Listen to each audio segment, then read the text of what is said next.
Hello.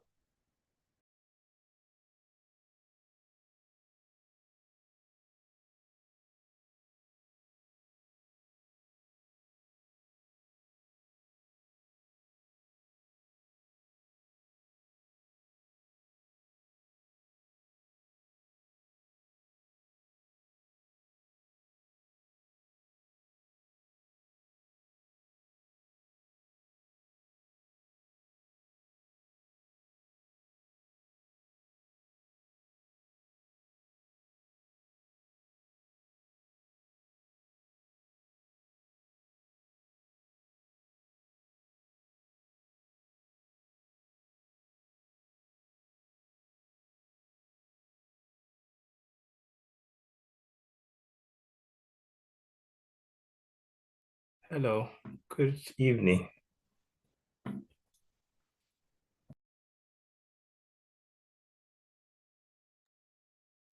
Okay, you're welcome. Good evening, Sir Victor. Thank you so much. Good evening. Hope you are doing well. Yep, I am doing very well. It's good to hear from you again. Same here, same here. Good, good. Uh, All right. so we're just waiting for For a few people to join, we're yeah. just waiting for others to join. All right, no worries. Yeah. I'll just be here. When you are ready, let me know. Then I'll just meet. Okay. Yeah. Thank you. Okay. Yeah, they will join So, uh shortly.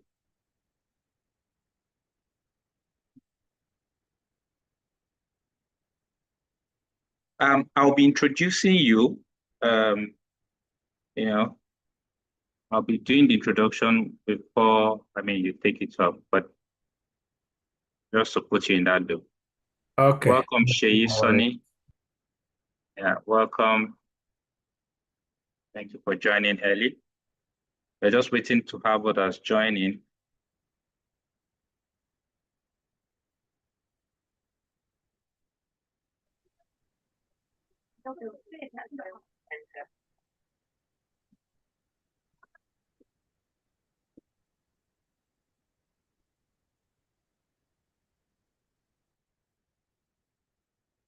Great show.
Thank you, everyone, for joining. Please, can you hear me clearly? Just want to be sure you can hear me. Please, can anybody confirm that you can hear me clearly? Yes, I can hear you. Oh, okay. Thank you. Yes, I can hear you. Thank you. Thank you.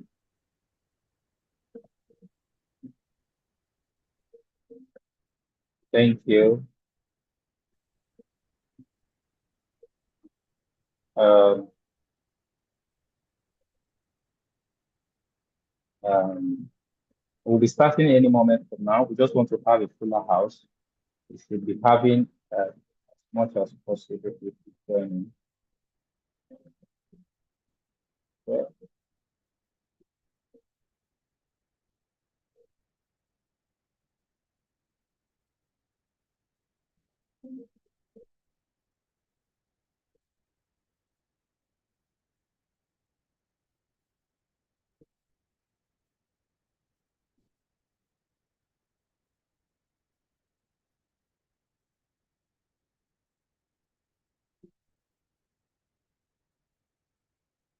Okay, I think we have to start. Others might have to join us. All right, thank you everyone for coming in and for joining in early. We are excited about uh, the webinar today. Um, Today we'll be, having a senior consultant, who will be talking to us and taking us on, the topic on developing AI strategy and adoption plan. It's a webinar session and it promises to be, impactful. But before we go fully into the session tonight, I would just like to go through um, a quick career overview of our facilitator for tonight. Our facilitator for tonight is Victor Saleh. I hope I'm pronouncing the name very correctly. He's a GE AI and machine learning expert. He's into AI solutions, AI adoption and strategy. Over the years, he has experience across digital transformation, business growth. He also has a multi-dimensional experience around agile project management, change management. Currently, he hails in the UK with his family, where he's currently doing some phenomenal things. Some of his educational background is he has a Doctor of Business Administration in Artificial Intelligence and Machine Learning from the Walsh College. He has a certification in prompt engineering from Arizona State University, just a certification and all of that. He has experience, I think currently he works with GIMO, Global Interactive Marketing Online Limited, and much more. So today he'll be talking to us on developing AI strategy and adoption plan. And it promises to be a session where there will be quite a number of things to take home. Yes. So the session will be recorded. I will start recording now. And I would like to just bring on our consultant. But before he begins, we also have some other senior consultants who are also here. We would like to say, please, if you have questions, you are free to just drop them in the comment section. You can also give us that permission if he is cool with you asking questions while he's taking the session. But the structure is after this session, then we can have the questions and answers. So right away, I would be bringing up our facilitator for tonight and consultant, Mr. Victor Saleh. Please, over to you, sir. You're welcome. Thank you. Good evening, everyone. And thank you, ATC, for the opportunity. And thanks all for taking our time to here this evening with me. Hoping that at the end of the day, that this will be a memorable section for you. Hopefully shift something in your career. Hopefully it helps you to start seeing things from a different perspective. Just to add to what he says, I'm still a student doing my DBA with West College, where I work as a project manager and then leading AI-related projects and transformation-related projects. I contribute on thought leadership, which started currently with the cables, where I get to contribute on things around AI adoption and AI strategy. So I'm more focused on the people side of AI, or the people side of technology. Let's use that word. And yeah, hopefully we'll learn a lot today. Let me just share my slide, and then we can begin. How long do I have, please, so that I can maximize the time? And I think you can give me access to, okay, access to share. Okay, thank you. Do you mind letting me know how? Yes, please. Like how many minutes I have? Yeah, you are being given, first of all, you are being given access. Yeah, so now you have the access. Okay. Then secondly, yeah, the session is 45 minutes, 40 minutes, for presentation. Then the next 10 minutes will be doing question and answer. So by then, we are already on 1 hour time. Thank you. Okay, thank you. Yeah. Not sure I can. Let me share again.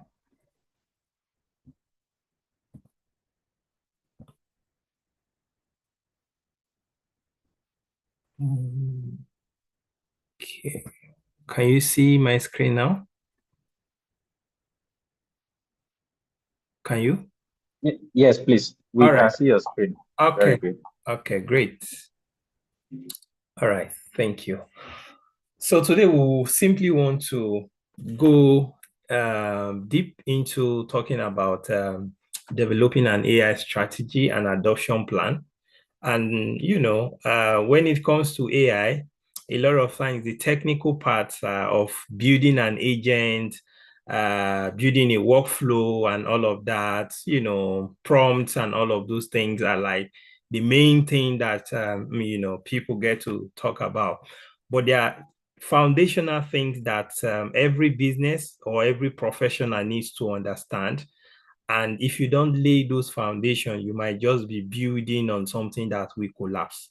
Okay. So this is more like a foundational section that if you are looking at implementing AI in an organization as a project manager, as a BA, as a strategist, or you're an entrepreneur and you want to implement AI, this section and what adoption and strategy is about is to help you to maximize it well.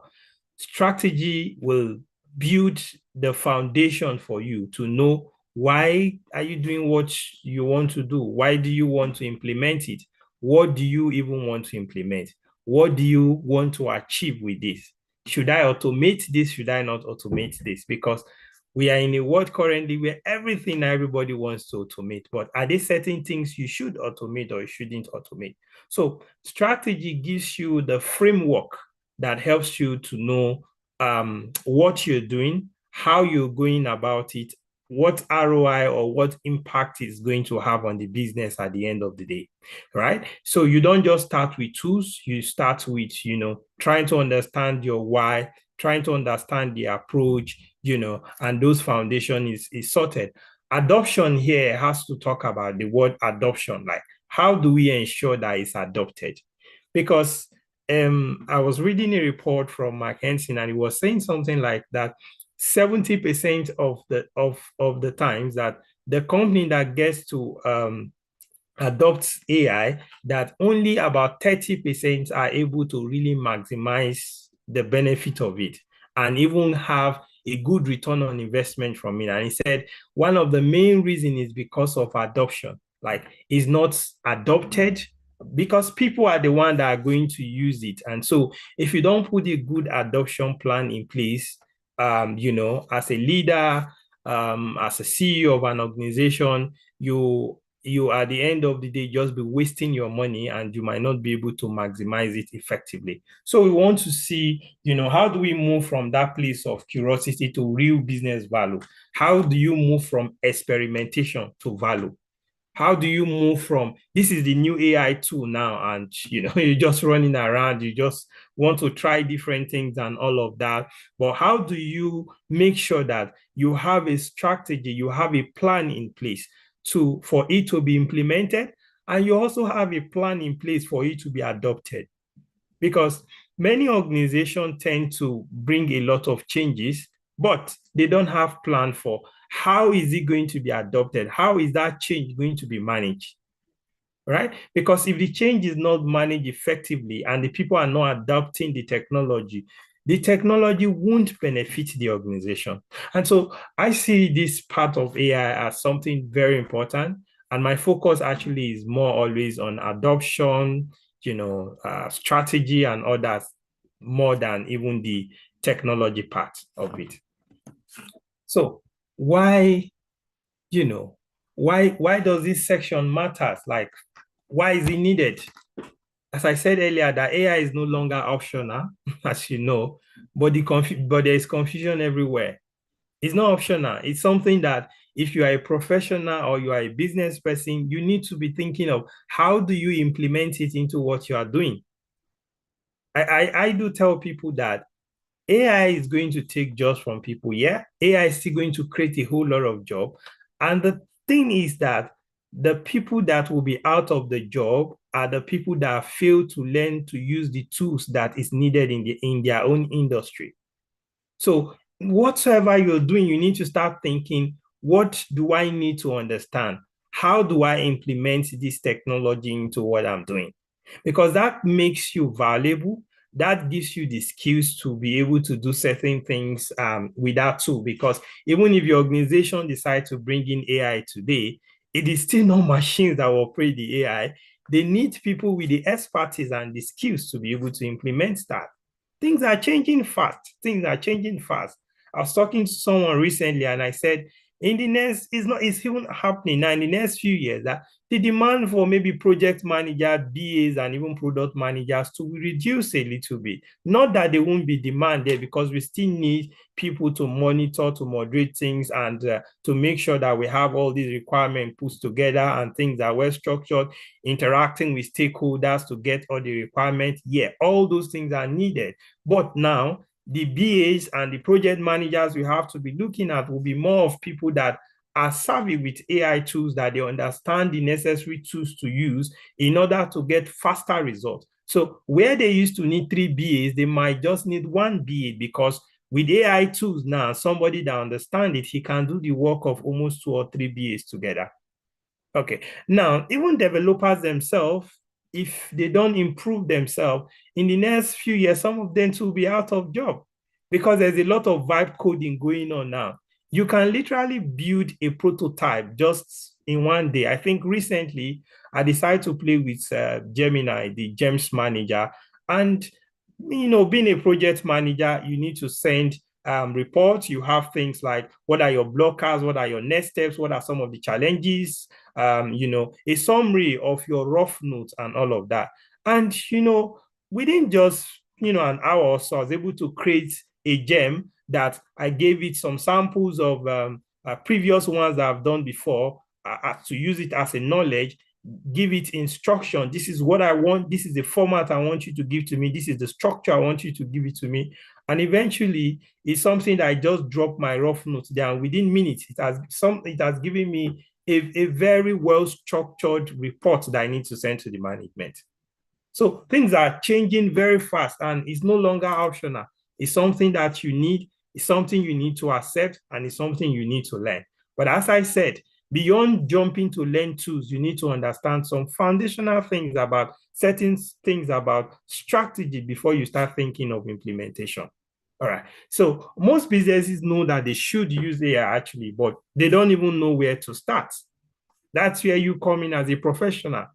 I had a conversation today with a company, and it's a global company. They are trying to implement AI, but they are at that space where it is just abstract to them, but they don't want to be left behind, so they have a budget for it. And so you'll be seeing new roles like AI project manager, AI business analyst, AI implementation, because companies are looking for people that can come in to manage that project for them. Some of them do not even know how to start, but the thing is that they do not want to be left behind. Random tools without strategy, of course, will create cost, risks, and then frustration, especially if you are talking about enterprise. You need to have a strategy. With that, you will know what you're creating, what is the cost involved. These days, everyone wants to build an AI-powered product, but are you calculating the costs involved in an AI-powered product? Of course, the development cost is going to be lower if you are using vibe coding and all of that to get the prototype out. But when it's out and people are using it, are you thinking of the cost of the tokens? Are you thinking of the cost of the different tools that you are implementing to get this tool out? All right. Are you looking at the risks? There is the issue with privacy. There's a place of fairness. There's a place of hallucination and all of those things. Like, are you putting those things into place? Like, are you thinking of the risks? You know, as an individual, it's a different approach when you are using AI. But for companies, you know, especially in first world nations, privacy is a big thing to them. Transparency, accountability of data is a very big thing to them. All right. So, you know, what are you looking at when it comes to that? Because some of these things even determine the kind of tools that you want to use eventually. All right. So the real advantage comes from intentional adoption, not just experimentation. It begins with having a strategy. It begins with you intentionally adopting it. Adoption comes from both the place of having a strategy, implementation is done, you have the use cases, you understand that there is a need for it, and then you are talking about you adopting it. And, the place of training, the place of raising AI champions within the organization, managing change effectively, effective communication, success stories, and some of those things to be able to show that there is progress and there is return on investment. And you can look at metrics to say, these people are using it. This is what we used to get before, but this is the result we are getting. And because if you are using AI and you cannot measure results, you might just be burning money. You need to measure results. You need to measure outcome. And it's important that, you look into some of these things, when trying to start out. So we want to look at, give me a minute. So,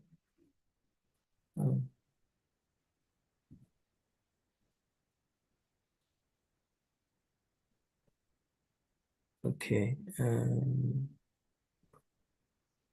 Okay. Can you see my screen now? Can you still see my screen? Okay. So, yeah. Okay. We want to look at some, what a real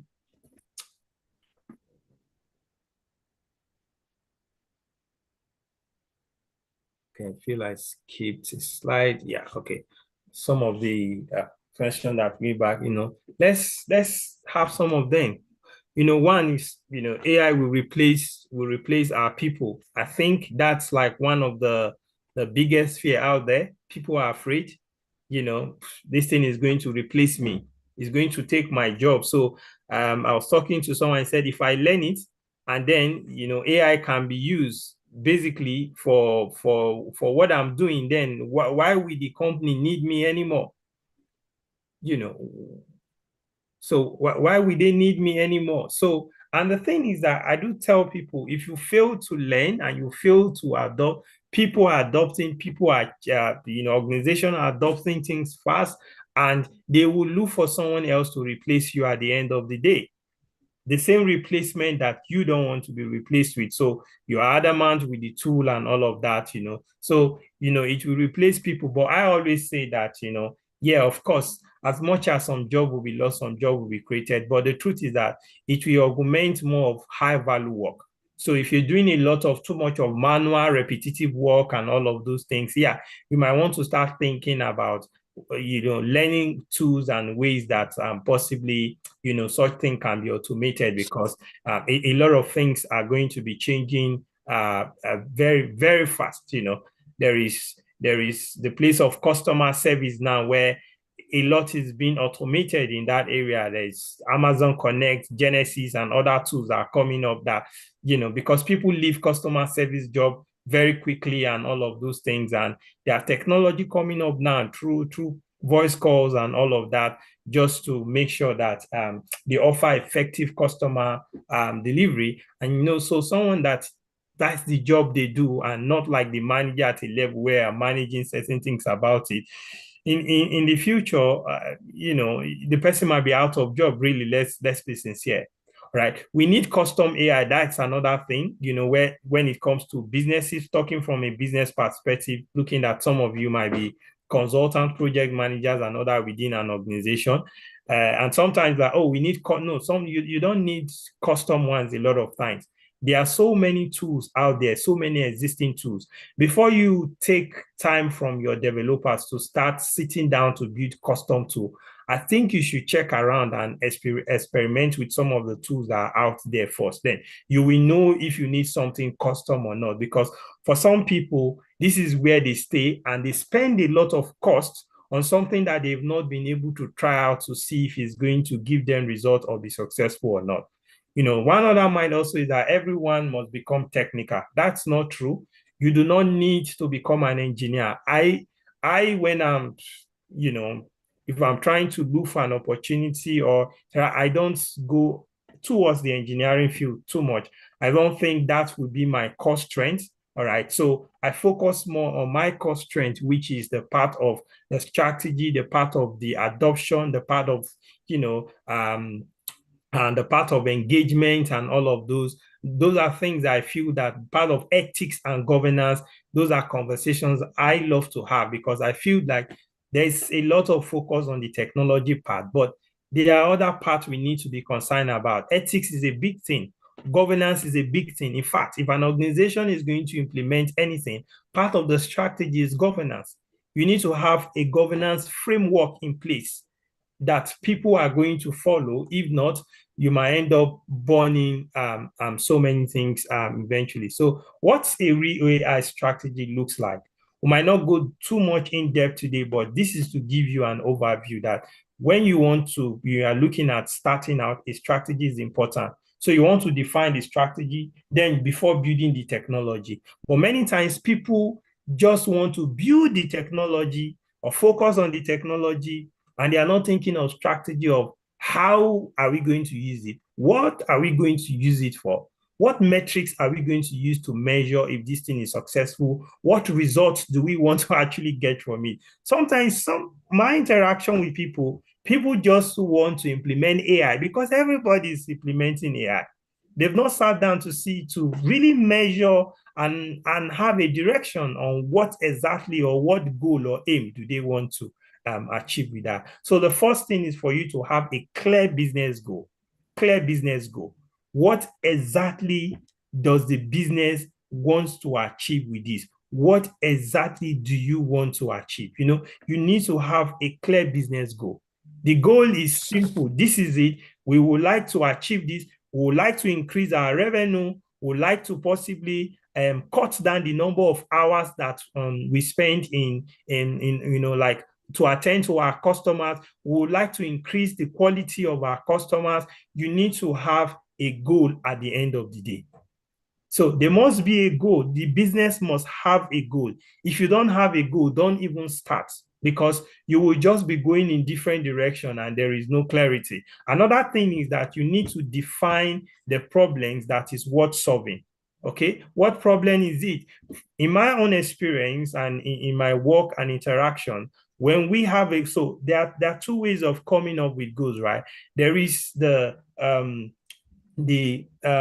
top-bottom approach, which you talk to the management and you understand where the business is heading, all right? And then you are able to structure out from an upper level management perspective what exactly they would like to see. And then you move from there, you move to the bottom top. The bottom top is where you deal with people that are more in the middle management level. They are more of like the managers and all of that. So what this manager does is that they are the one that do the day-to-day work. So when you have a strategy with the management from an overview, you know what exactly they want to achieve. You meet with the guys who are the managers that are managing the guys that are doing the day-to-day work. And it's from there you can dig in to understand the problems that they are having, the challenges they are having, and then you start doing need analysis or mapping their needs together with solutions, and start thinking, they have this challenge, how can we take this, how can we solve this? And of course, as you know, there's a place of you gathering use cases to say, okay, if this is the need, this is where they need to use this AI tools. This is where we need to implement it. Let's say you want to start with HR. For example, what we do at the time was to look at HR were saying that they have too many people coming to them with a lot of questions about unnecessary things that they need to read the handbook and they will understand. But trust me, some of these company handbook there's a lot of pages. And sometimes you don't even know I don't know if anybody is here that you know all the company policy about everything. I think it's difficult because you have to sit down and read and read and read. So they decided to come up with a chatbot that was a custom chatbot built through Copilot, trained with the custom documentation, the principles, the different documentation from the company that tells about, their values, their policies and all of that. So the response that particular agent gives to you doesn't come from web. It comes directly from these documents that is being trained with. All right.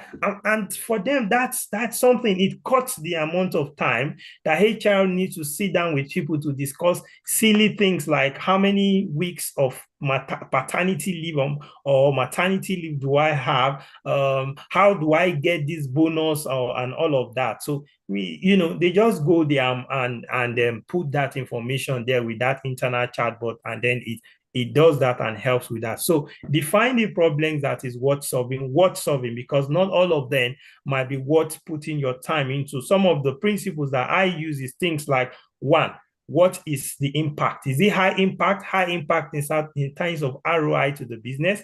The other thing I look is in terms of complexity. How complex is this thing that you are trying to solve? Okay, how complex is it? Because some things might be less complex than others that with just a little time, you can come up with a tool to use, but some things might take a whole lot of time to do the implementation. So you want to weigh it. And one of the things you can do if you are a professional within an organization and you are trying to introduce AI is to get quick wins. Quick wins will help people want to adopt faster. Quick wins will even give you credibility as a project manager or a delivery manager, whoever you are. Quick wins focus on small things that have high impact but low complexity within the organization that you can implement. You want to measure outcomes and not just tool counts. Oh, we are using ChatGPT. No, we are using cloud. We are using Gemini.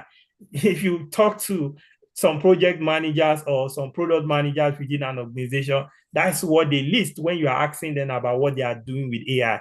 But they should be measure outcomes. You want to measure metrics around revenue, metrics around your ROI, metrics around how many hours has it saved for you, metrics around how much of repetitive work has it been able to take over. You want to look at metrics around how well has it increased your customer service? How well has it increased your design and your rate of delivery of getting designs out for marketing? You want to look at metrics at how fast has it helped with analyzing the data that you need for decision making. So these are outcomes you look into, and then ownership, governance, and adoption plan. I did mention this, that the bedrock of strategy is you to start with your governance. You need to set governance in place. Who manages what? Who owns what? What is the risk assessment? All right. What is the loophole model? If anything happens, who takes over? Who audits things? So there are so many things involving governance that you need to sit down with. Things around, principles around data privacy, transparency, and other things around the data model you are using. You need to sit down and look at that regulation, like the country you are operating from. What is their own regulation in that industry? Every industry has their regulations. So you need to understand that if you are doing a finance project, FCA is a big thing. You need to look at that, understand what are some of the regulations FCA has, so that even if you are training the model to give you a custom, to give you content for marketing, for example, there are certain words that are not allowed in finance. And so you need to train or customize the GPT or whatever you are using and the agent that way to be able to pull information from FCA in a way and make sure that the information is given is focused or is channel based on FCA in a way that is giving you what is compliant. Okay, these are governance frameworks that you need to think of, but many times, we don't look at that. It's just more about the tool and the technology, but the ethic part, the governance part, the strategy, the adoption, they are so critical to business success. For me, I feel that they even are the main enhancers of what they are to see if what you're doing or what you're adopting will be successful or not. All right. So align AI with business goal. You need to align it with your business goal. Start with outcomes, not technology. I did emphasize that already. Start with, don't even think about technology first. If you are, starting out like within an organization and you're trying to bring in, AI, adoption and implementation begins with, what is the goal? What is the outcome? What do we want to achieve? Forget the hype. What do we want to achieve?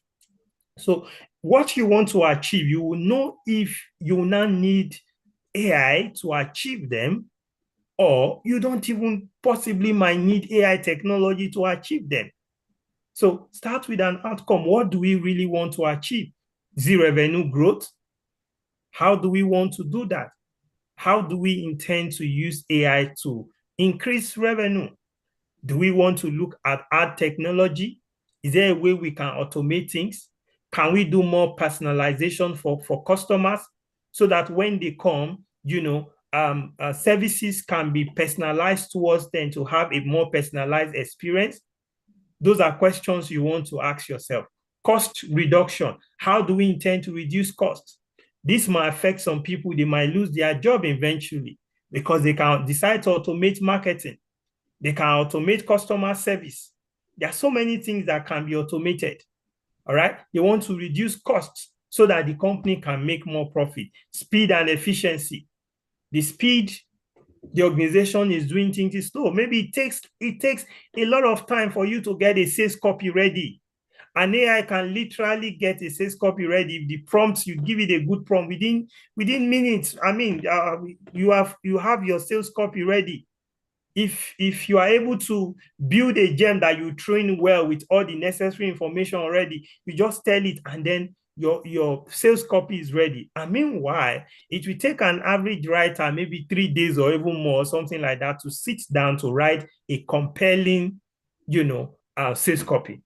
So speed, risk reduction, do we want to, because there's a lot of movement these days where they are using AI to detect fraud, using AI to, to detect a lot of things around malwares and all of those things. So do we want to implement it for that?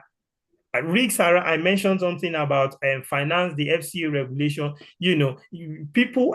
Companies are being penalized because they are writing marketing promotions or using content that are not compliant with FCA. Do we want to reduce risks by leveraging on AI to help us make sure that whenever we are creating our marketing promotionals, they are tailored and they are compliant to FCA regulation? Customer experience, which I did mention, we want to improve customer experience. It takes us a lot of time to be able to respond to customers. We don't even know which the priority rate and a few other things. Are there ways we can use or leverage AI technology to improve this? Can we have a voice assistant? So you can begin to think of different things. So AI doesn't move one of these. It's not a priority. So if it doesn't move one of these, then it's not really a priority to the business. We need to look, especially this and a few other factors, to see what is the outcome going to be. I spoke about need analysis earlier, and I think it's the right way to go. As a business analyst himself, you understand what need analysis is, even as a project manager, that when you are starting anything, you want to discuss with the stakeholders, you want to understand the need properly, ask better questions before choosing solution. And I think one of the good thing about one of the criteria you take to become a good project manager or a BA is to be able to ask good questions. A lot of open-ended questions, because there are stakeholders that won't talk until you ask questions. So questioning is important when it comes to trying to, find need. Where are the teams losing time repeatedly? To ask, where are we losing a lot of time? What are some of the tasks that frustrate you the most? Those are questions you want to ask, the different departments before you think of implement. They'll give you an idea. If you need to not do one task in this unit, what would that task be? All right. What do you do repeatedly? Because those are things you can automate easily. Where do errors or delays frequently occur? Which decisions rely heavily on manual data analysis?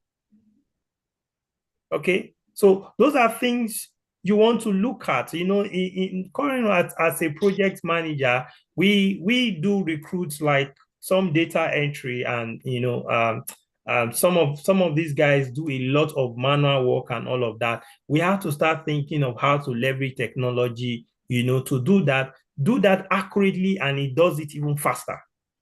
So we didn't need to hire some of those guys again, like the number. We just needed to hire one or two of them that we trained on how to use these things to, to get the data in and prompt it correctly. We already have some prompt templates. We already have some use cases playbook that they can use. All right. So what works, at low value, but it consumes like high effort. You need to look at that. It takes a whole lot of effort, but yet, it's a low value stuff. So define the problem first, and then find AI later, and then analyze smart. I think I will just run very fast. I think my time is going. In identifying high impact use cases simply means that now you've discussed with your client, you've discussed with your customers, you are trying to look at how do I get certain use cases, like where do we need them? Where is it needed? And so when you gather these use cases, then you can start prioritizing them with your stakeholders. It could be your director or somewhere that has more influence that you want to sit down with. I say, okay, let's prioritize. If you're an entrepreneur, you sit down yourself and possibly with your team and say, okay, let's look at these use cases. Which one is high impact use cases? I did mention earlier, things that are repetitive and rule-based taxes, high volume information handling, pattern recognition and insight. These are things that takes a lot of, human beings cannot just sit down and start looking for patterns all around. Even insight, takes time to sit down to say you want to calculate data manually and get results and all of that. Those things can be automated. Decision support. I say support because not decision replacement. When it comes to business and certain things, we can't take human out and say, hey, let AI be making decisions for us. So even if you ask AI for its view, you are meant to have the final say. And that is where the human looping always comes. Even in chatbot, there is a place of looping humans into it so that there are certain things that goes to a specialist or a human. Imagine if you are building a medical application that is powered by AI. Everything can't just be focused on that, of course. All right. So you need to have a looping that there is a consultant that, it can talk to, and then the consultant can give certain advice that is above the level of AI just giving certain advice that is not well tailored to that particular person. So these are a few things not to automate. I think, strategic judgment and leadership decision. I don't think those ones need to be automated. The leadership needs to sit down and put strategy and bring together where they are going. Poorly defined or constantly changing processes. If a process is not well defined and is changing constantly, there's no need of automating it. If you automate a process that is constantly changing, the problem is that you automate that and you start automating again. So that's why I said there are a lot of things to sit down before you start thinking of tool. So you have a process, you are now thinking of automating it. Get the process well defined first. If the process is constantly changing, it's a problem. It will cost you so much because at the end of the day, you go back again to rebuild the tool again in another direction again as soon as the process is changing. relationship-driven interaction. As much as we want to leverage on AI, we still must be careful that we leave that place of relationship managers, keeping in touch also with your clients, because that is how you can sell. AI can help with, making things faster, response rate, provide you even with scripts on how to talk to them and all of those things, analyze data and give you sentiment so that you can make better decisions. But of course, relationship and interaction is still very important in business. Human-centric focus and creativity, those are some things I feel that shouldn't be automated. Not everything needs to be automated in businesses. So you need to look at what exactly you need to automate within that business. So we look at some AI use cases, prioritization framework. You choose what delivers ROI the fastest. That's just the summary of what here is about. It's like you have 10 use cases after you have discussed with your stakeholders. You look more at which one is going to deliver the fastest ROI. And that's how you need to think. You are not an entrepreneur, but even as a professional working in an organization, you need to think like an entrepreneur. You need to think like that, because it's when the company generates profits or they generate money, they will be able to pay your salary and the company will be afloat and will be running. So if you are talking to the CEO or the upper level management, one thing that is important to them is return on investment. What impact is it going to make to the business? So business impact, you are looking at implementation effort. Where I spoke about complexity, how complex is that solution? You are looking at risk level. I spoke about risks already. You are looking at adoption readiness. Is the organization ready for this change? Have you spoken to them? Do they know about the change that is coming? And the new tool you are bringing, is it solving a pain point for them? Because so many times some organizations just try to introduce new tools to people and they want them to be learning new tools, but it's not solving a real pain point. So if you introduce an AI tool and it's not solving a real pain point, something that is a real pain point to them, it will be hard for adoption to happen easily. That's why it's good to co-create the product with the different units. Look for a pain point, something that, if you tell them this technology can solve it, they will even be begging you that, when will it be ready for us to test? All right. So such is when you have a greater level of adoption rate. Preparing your team for adoption, briefly, then we can open the floor for some questions.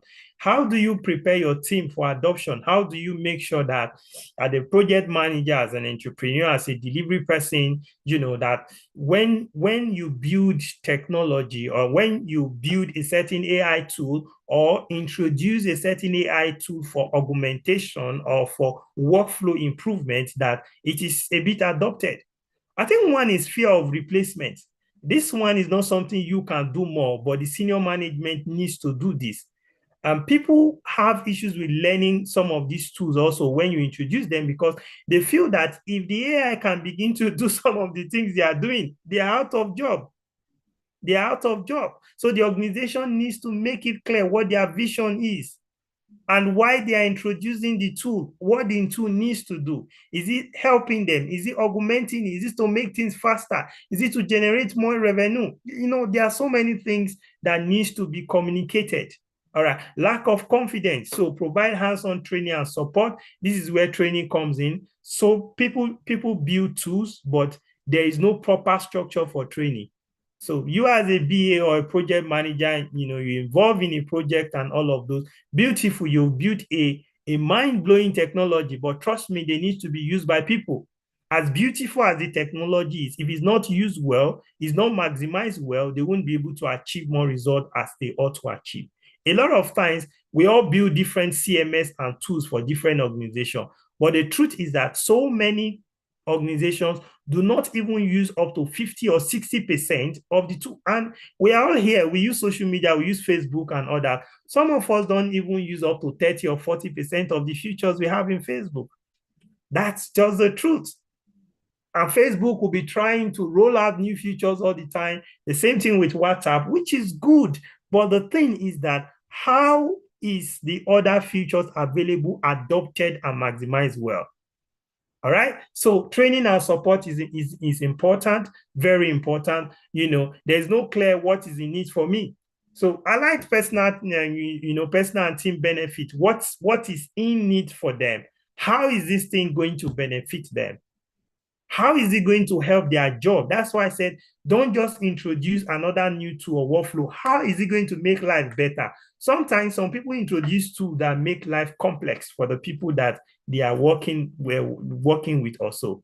All right. Poor training and communication.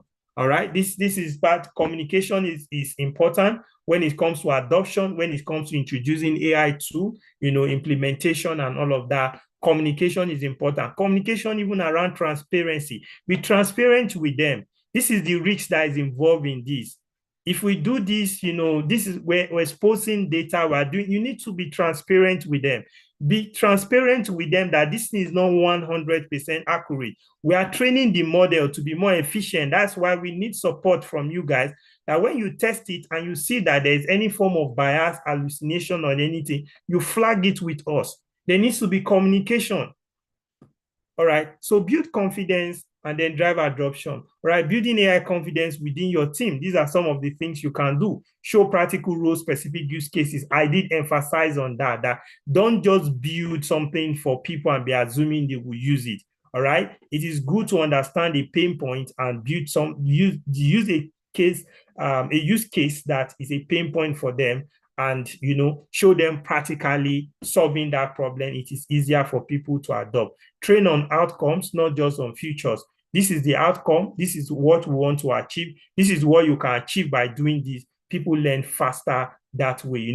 Encourage experimentation in staging or in sandbox environment, meaning that build a culture where people are not afraid of learning, afraid of making mistakes. But of course, try to see if you can, for example, if you are familiar with Microsoft Dynamics and all of that, they have sandbox environment. Before you deploy anything, you can play around it in the sandbox environment. Most of us too, being here as a developer or a BA or a project manager, there's always a staging environment where people can test things to see how it looks like before going live on production. So, but what I'm saying is that make people comfortable to learn and to make mistakes.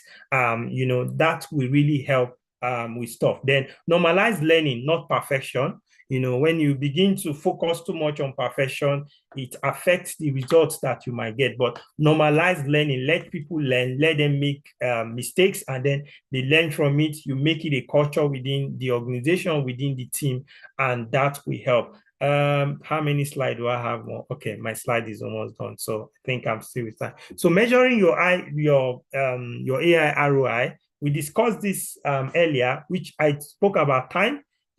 How much of time is this still going to save? Is it going to save a lot of, if it's not saving time, don't let the organization waste their money. Costs, what cost is it going to reduce? All right. Quality improvement, is it going to improve the quality of your work? Is it going to improve quality? These things can be used even in personal branding and personal life. Are you using this AI tool is it saving you time? Is it cutting costs? For example, you are trying to do content creation. If you use AI tools, is this cutting you cost? Quality, is it improving the quality of your work? All right. Employee productivity, is it making your employees to be more productive because they have more time to invest into productive thinking rather than staying in manual work? Customer satisfaction, this is important. How are you using it to automate those processes to ensure that your customers are satisfied? Okay, common AI mistakes, buying tools before defining problem is a mistake you don't want to make at all. Some of us have different tools, but what do you want to do exactly? Why are you using Gemini? Why are you paying for it? Why are you paying for Cloud? Some of us even have no business with using the paid version of some of these tools. The free one can do whatever we want to do. I mean, on a personal level now, not in an organizational level now. So, expecting instant transformation, magic is not just going to happen. That is unrealistic. It's a change, and it takes gradual steps. That's where adoption comes in as strategy. the team needs to ease into it. And as I said, look for quick wins, quick things that you can use AI to do to achieve things. Ignoring change management can be disastrous for an organization. No ownership or success metrics. I mentioned that already in terms of governance framework. They need to be ownership. Who owns what? Who makes certain decisions? Success metrics. How do we know that this thing is achieving the result? If you don't measure it, then you can't know if something is working or it's not working. Don't just do it because everybody is doing it. What is our success metrics that we're going to use to measure it? Treating AI as an IT project only. No, it's not. It's not. It's not an IT project. It's a general business project. Everyone is involved because it's going to impact the way everyone works. It's not just about IT. IT is just even a part of the whole process.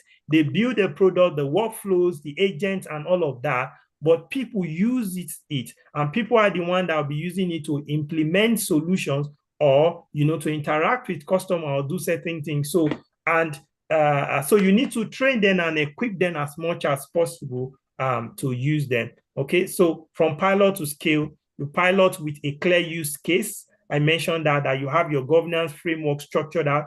You do your need analysis, you pilot with a clear use case. You have different use cases, then you can build a roadmap and prioritize the roadmap and see which one to go with.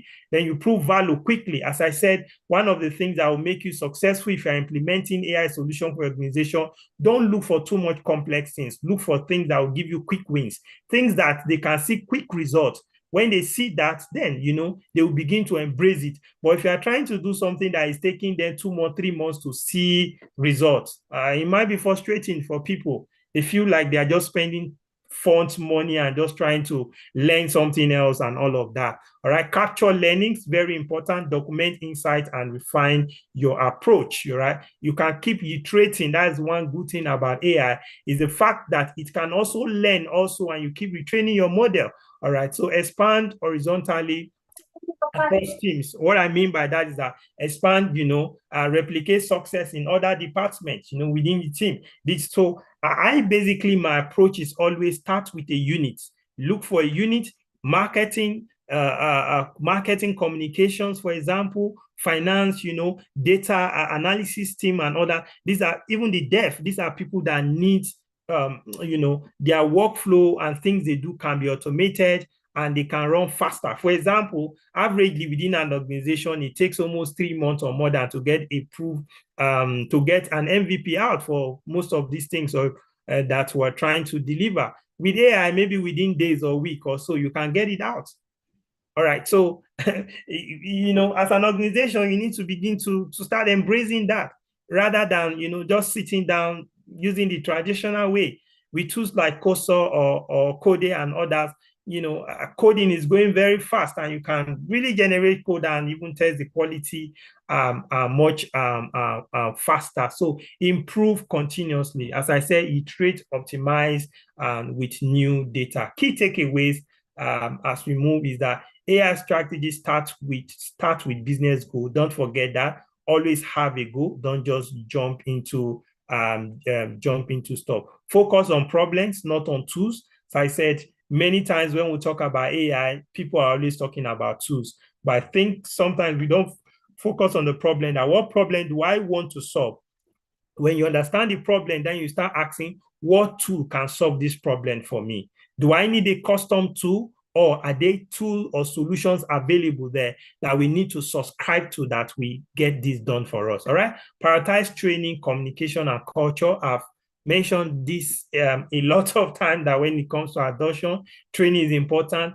Continuous communication is important, and building that learning culture is important. All right. Small wins create long-term ROI. Then clarity beats hype every time.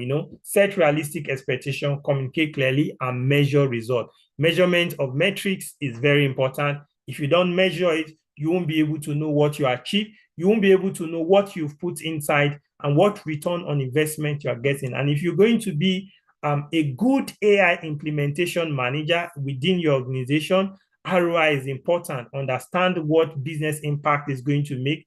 what is the return on investment the organization is going to achieve before you even start thinking of tools and others.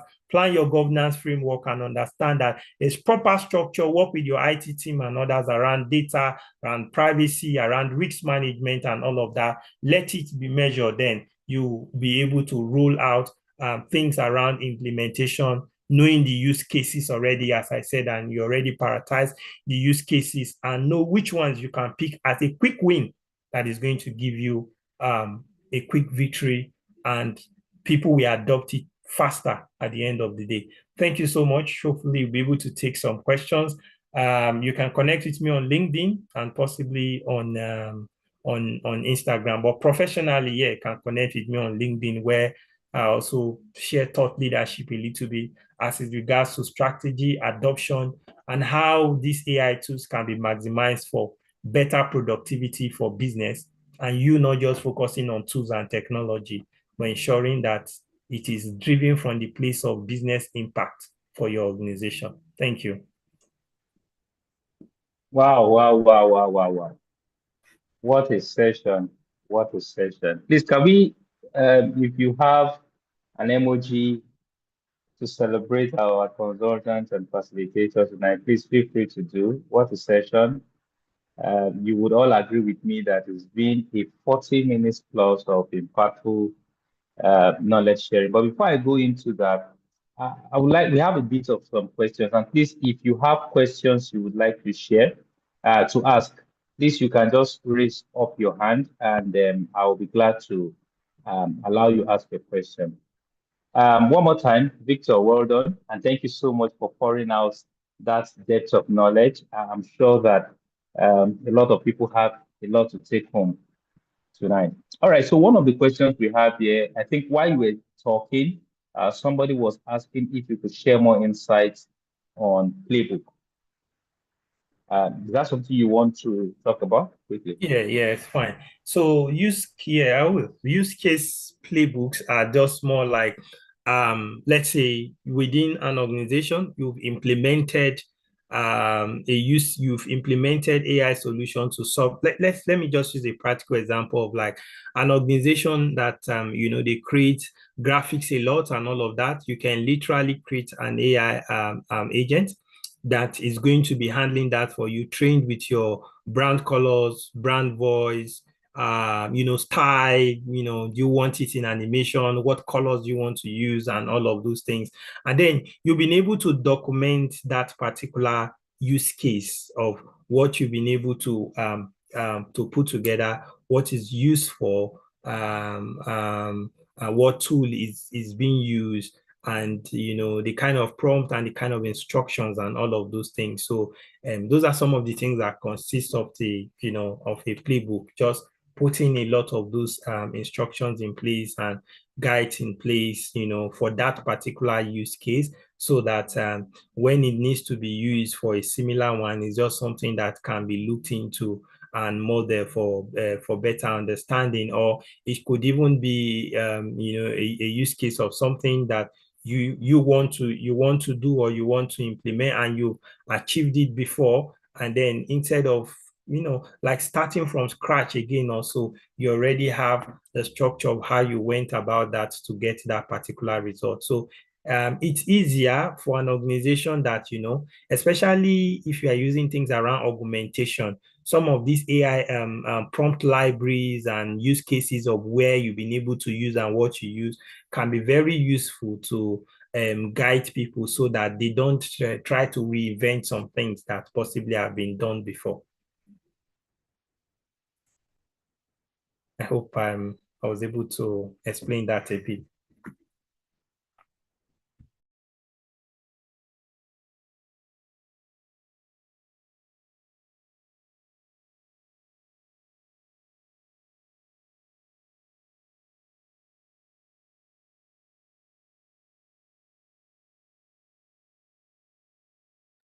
Okay, I don't know if there are more questions, but I think.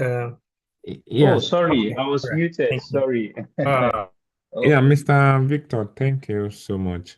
So I just want to know, how do we enhance our our work or our current profession with AI?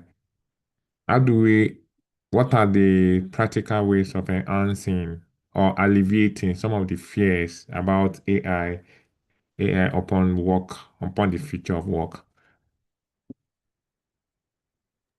All right, thank you. I think let me start with the fears. I know there is a lot of fears, but I think we need to look at it that the world is constantly changing, and we all need to change when the world is changing. That's just the truth. If you remember the days of digital marketing, when we start having Facebook, Google, people start and selling online and all of those things. Some companies didn't want to go that route either, but now it has become the new normal. All right, and everybody's on social media now. There was that time where there was that boom there, but here we are again in another boom again. In the next 10, 15 years, another thing might come up again. But for now, here we are. So the truth is that you need to constantly try to remain relevant. And it's better you do it earlier because now even the organizations are even confused too about a lot of things as it regards AI. So let's all learn in the confusion together. Let me use that word. Stay in that niche, find a way that within the job that you're doing. For now, there are things like AI product managers, for example. There's AI project manager. You want to ask yourself, what skill are they looking for from an AI project manager, an AI business analyst? Look at the job description, see where there is a skill gap within your current skill and then see how you are going to start learning some of these things. Some of them will be tools, some of them will be principles, some of them will be frameworks, some of them will be methodology. Not all of them are tools, all right? So some of them will be having a deep knowledge about how machine learning work or how AI work so that you'll be able to hold a meaningful conversation when you are trying to run a project or coordinate it or so. And then within your profession, you want to look at how can you use it. If you are a business analyst, for example, you are writing requirements and others, how do you want to use cloud, ChatGPT and all of that to refine it, to refine some of these things for you, split them into epics, into user stories and make them easier. You're writing a project brief. How are you going to use it to support what you want to do? You want to get your architectural diagrams together. There's a lot of tools these days that will be able to help you to do that. All right. For me, it's looking at what you're doing currently. What are some of the tools available that are going to make certain things easier for you? Because those are the kind of tools or skills that they will be needed in the AI part of your profession. If you're a project manager, you want to look at certain tools that you need to learn that is going to be helpful to you to help you write. Just as I mentioned, for example, I created a gem recently that helped me with taking my rough notes and putting it into a report that shows my blocker, next steps, and all of those things. Within minutes, it's ready. And it helps with me being productive in times of data. I don't know how to write, much of SQL, just a few or little things about it, even Python. But these days, I can literally go to cloud and tell it, hey, this is what I want to do. This is what I want to do. Can you write a code for me, a Python code for me on this? And we go back and forth to read until, I get that thing done. Like, it's not like I have skills with coding, like high level skills with coding, but literally I can use some of these tools to help me to achieve stuff. So I would say that just look into your industry. If you are in the creative industry, there's a lot going on. People are using tools to make video. People are using tools to create graphics already. You want to be an expert on that. People are using AI to create movies and all of those things. You want to master some of those tools. People are using AI tools for campaigns, for marketing, to track campaign, to even run campaigns, and not run campaigns and efficient ones because they are run by AI leveraging on data. So check your industry, check for the tools available, check for what is available, understand it, and see how you can learn some of these things, spice it with your CV, so that it makes you even more competitive, because almost every employer are trying to look at people with a level of these skills that can help them achieve more, and they can be more productive with their work. Thank you very much. Thank you very much. Okay. Peter, I hope that was good. If you could go on. I know that our time is fast spent, but I would like to ask a question. And if please there's any other person that has a question, I think we can still take one more question. Just checking the chat box to have other questions. Okay, but let me just ask this. And so, Saleh, from your experience, what is the biggest reason AI adoption strategies fail after initial excitement? So you see, just like you've taken us through strategies, and I'm pitching this maybe to my organization, to recommend. There's that excitement. But what is that biggest reason why these adoption strategies fail from your experience? And how can leaders proactively manage such risk? Okay. All right. Thank you. Number one, I think, is the velocity of the use case that is being used for. Sometimes it starts with that. If you notice, when I was talking, I kept emphasizing that don't build a tool for people and expect people to use it. Build a tool that people are looking for to use. Okay, it's a tool. It's two different things. All right. Look at what their pain points are. If I'm doing data entry that takes me like 5 hours to impute all of those data, if you tell me there is a way to do it for 30 minutes, I'll be chasing you around. All right, I'll be begging you to give me the tool. So many times people make mistake by trying to introduce, and I think that's what is happening in almost every organization, because many organizations do not even understand change management or adoption. They just want to implement tool. They are not bothered about even if it's going to be adopted or how well it's going to be used or accepted by the people. Okay, so the use case, understanding the use case is important. Build things that people want. Build things that people are telling you that is solving a real pain point for them. Okay, if it's solving a real pain point for them, you won't even have to beg them to use it. They will be using it and be coming back to you to tell you, this is not working, this is not working. Can you help us to fix it? Because it is solving a real pain point. I think that is number one. If you get that wrong, then the organization will keep struggling with that part of adoption. Another thing is continuous learning. Okay, continuous learning. Is there a structure that will make people to continuously learn? I know this is difficult because people are working full time. When you say continuous learning, so you need to find a way that learning becomes not formal, but it can be like peer-to-peer learning. Okay, where you have someone more like an AI champion within the team that is able to support them, that is able to guide them.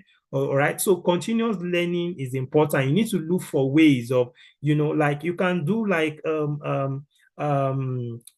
internal clinic workshop or internal AI clinic workshop, something like that, where people come with real challenge and it is solved real during the workshop.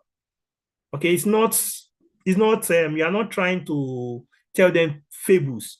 This is the challenge I am having or the team is having, and then you can start looking and designing solution. It encourages learning. It makes people interested. Another thing also is communication, like sharing success stories and metrics. It encourages people to learn. When you have maybe in your newsletter or your weekly or your monthly newsletter, you have a section that talks about this is what AI has done, or this is what we've been able to use AI to do. We've been able to use it to save this amount of time. This person has been able to use it to do this. We've been able to use it to increase this amount of income. It encourages the people to use it when they see such testimonials and see such success stories. All right. So you want to make sure that you amplify success stories, you amplify, metrics about what you've been able to achieve, because that will really encourage people to want to adopt it, to also want to use it more when they can see results everywhere that, okay, this is being used. Another thing also is feedback mechanism. People don't have feedback loop. Some people might be struggling with it, or they have tried it, is giving an error or something like that, or they wish is this way or is this way. So create like a feedback form, like a survey form. Ask them for their input or ask them for their feedback. How do you think this can serve you better? How do you think this can be better? Or what do you think we need to add that will make you want to use the tool more or something? Or ask, just run a survey. How frequently do you use it? How helpful is this tool to you? And from some of those surveys, you will get feedback and responses. You see that if there are certain things that you need to implement or you need to do, which at the end of the day will make it helpful. I think the last one, as I said, is create an environment within your organization that encourages experimentation and a level of assurance from the management that the introduction of this tool is not to kick them out of their job. Yeah, thank you. Wow. Thank you very much. I mean, I love the last point, and I think that will stick with me. Thank you very much, Victor, for sharing this. These are very powerful. Please, I'd like to confirm, do we have other questions? I think any other question? Bolanle Joseph's hand up for a while. So okay. Bolanle, please, you could unmute and ask your questions. Thank you. Good evening, everyone. And thank you once again, Mr. Victor. We're really grateful for this insights you have brought to us today. It's even a good one for me personally because I just got a new role. I've not started, and I've been thinking, yes, I know bits and pieces here and there, but it's an adoption and AI manager role, and I'm like, what exactly do I need? And you've just hit the head, and now I can, go out there and start to soar. But I also have a question. So while you were talking, if you noticed, I asked for what tool do you use for the PowerPoint presentation. I think someone did say Gemini, but I'm not really sure if that's what you use. No, I use Canva. Canva was what I used. Wow. Yeah. Oh, okay. I've been hearing a lot about Canva. A lot of the slides, yeah. A lot of the slides were built on Gemini. But I use Canva just to, put them together. But I use Gemini, to just, create this, just prompt it to say, okay, I want you to create me this design with this. I want it to be in animated format or in this format. Looks visual. I want a play of cool, dark, black and color. So all of those kind of things like that. But I use Gemini to create it. Then I say, oh, I want it also in Power Presentation style to add to my presentation. AI is just basically, it's just like, I always tell people, look at it like you're a junior assistant in your workplace. Like if you recruit an intern or something, you don't just throw a task at an intern and tell it, go and create this thing for me. You train the intern by telling the intern, this is what I want. Share some of the previous style or structure you have used before with the intern, right? And tell it, this is how you want it. This is the structure. This is the context and all of those things. This is the structure. Now the intern will go back and leverage on that, view the previous one you have done also, and then just adding that when trying to prompt or working with AI tools, see it that way, that is not an expert as you think. He's an expert, but it's more like, see it like is your assistant, and it's based on what you tell it to do, how much of information you give to read, the structure you give to it. If you have previous knowledge, you can give it to model. It's always helpful to give you a better result. So actually it's Gemini. Just use Gemini to then I just download it there and add it to Canva, and then use Canva, just put the presentation together to, yeah.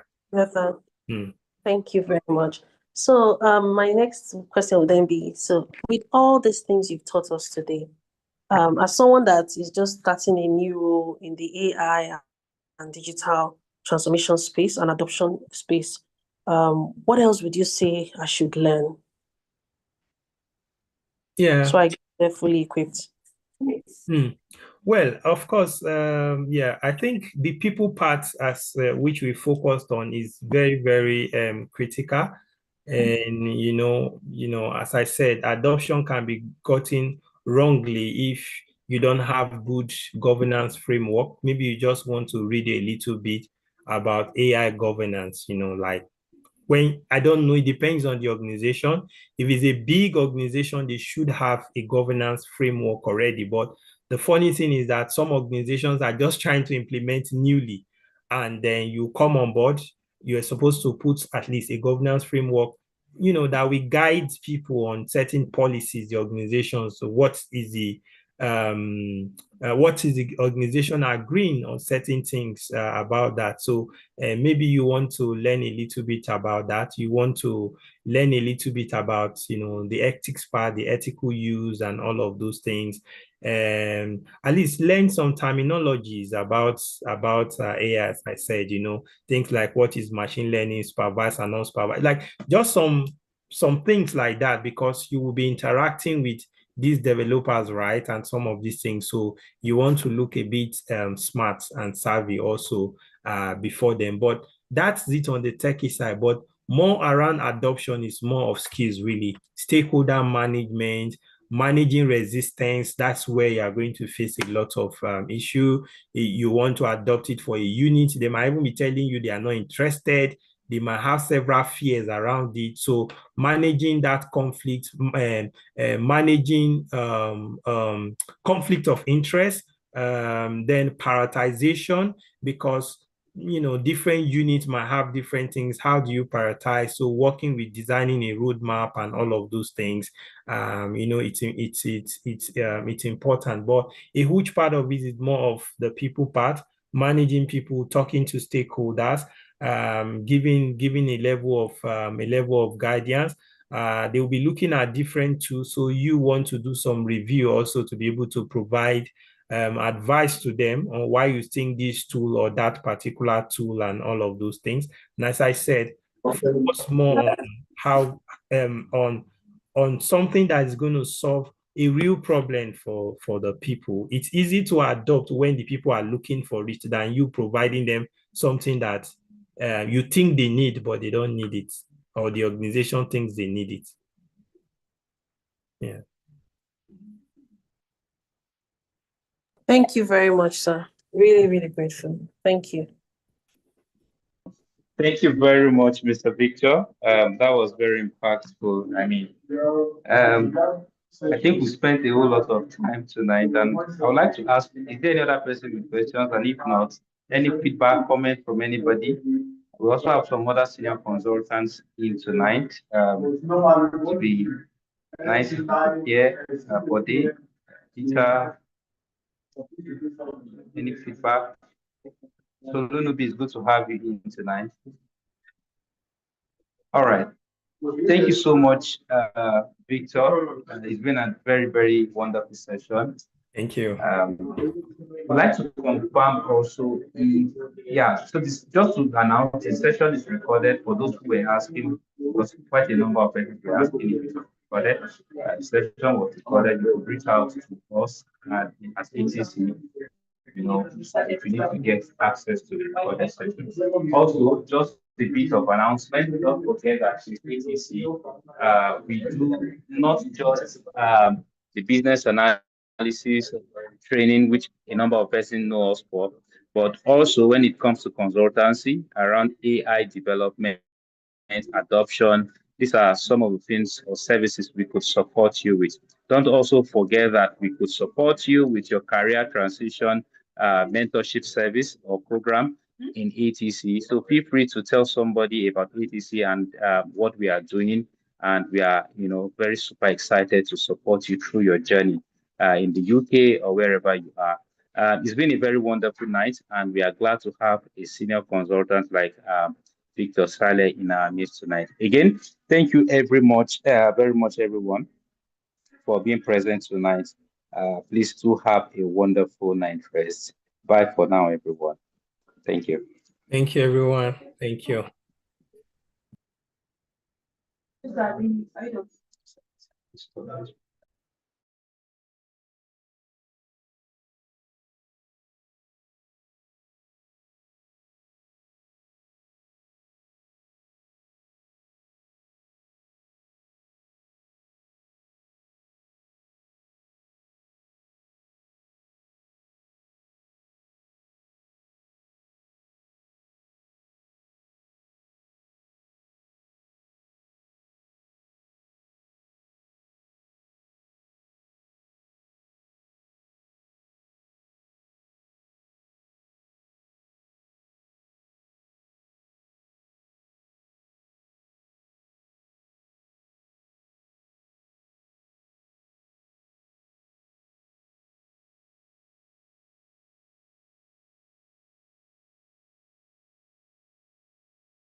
the ATC the drama of Masquerade in the Champions League.